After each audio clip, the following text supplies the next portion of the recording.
Salut à tous, bienvenue dans Hashtag Protestant 2.0. Nous sommes mercredi le 8 avril, je suis contente de vous retrouver dans la cuisine du presbytère. Et pour ce matin, je vous propose la lecture proposée par notre union d'église dans Luc, chapitre 22.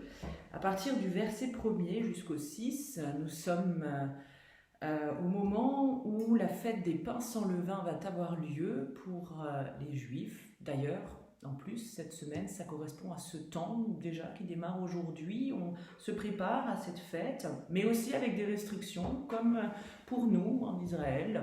À l'heure actuelle, il y a du confinement. Alors nous pouvons lire ces versets avec un brin d'actualité. La fête des pains sans levain, appelée la Pâque, approchait. Les chefs des prêtres et les maîtres de la loi cherchaient un moyen de mettre à mort Jésus. Mais ils avaient peur du peuple. Alors Satan entra dans Judas, appelé Iscariote, qui était l'un des 12 disciples.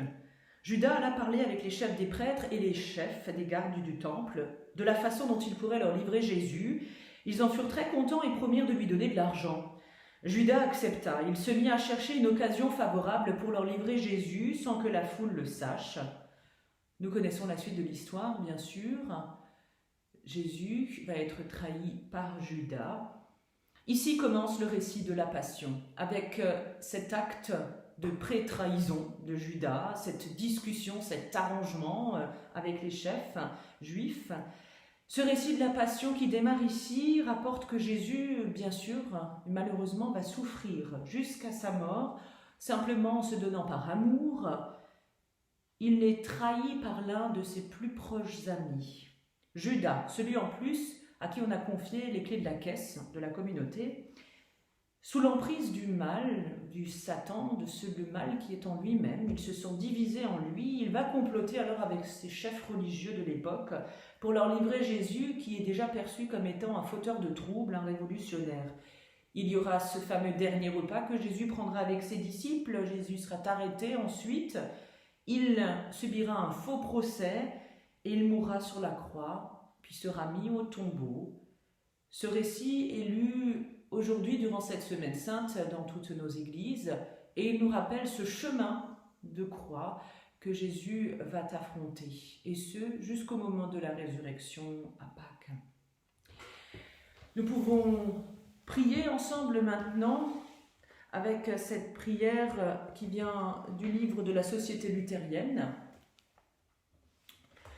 Comment croire sans voir, surtout en ce moment, comment se fier à quelque chose qui nous fasse du bien, comment garder confiance. Au Seigneur, comme je me sens proche en ce jour de Thomas, qui ne pouvait croire sans avoir vu, qui ne pouvait croire sans avoir touché. Tout au long des jours, j'ai tant besoin de signes, aussi petits soient-ils dans ma vie, signes d'affection, preuves d'amour, besoin d'être reconnu, accueilli, besoin de savoir tout simplement que j'existe. Et dans ma vie, il en va de même, comme il serait rassurant pour moi de nourrir mes pensées de preuves, de savoir pour croire, de détenir enfin la clé et de balayer tous mes doutes à jamais.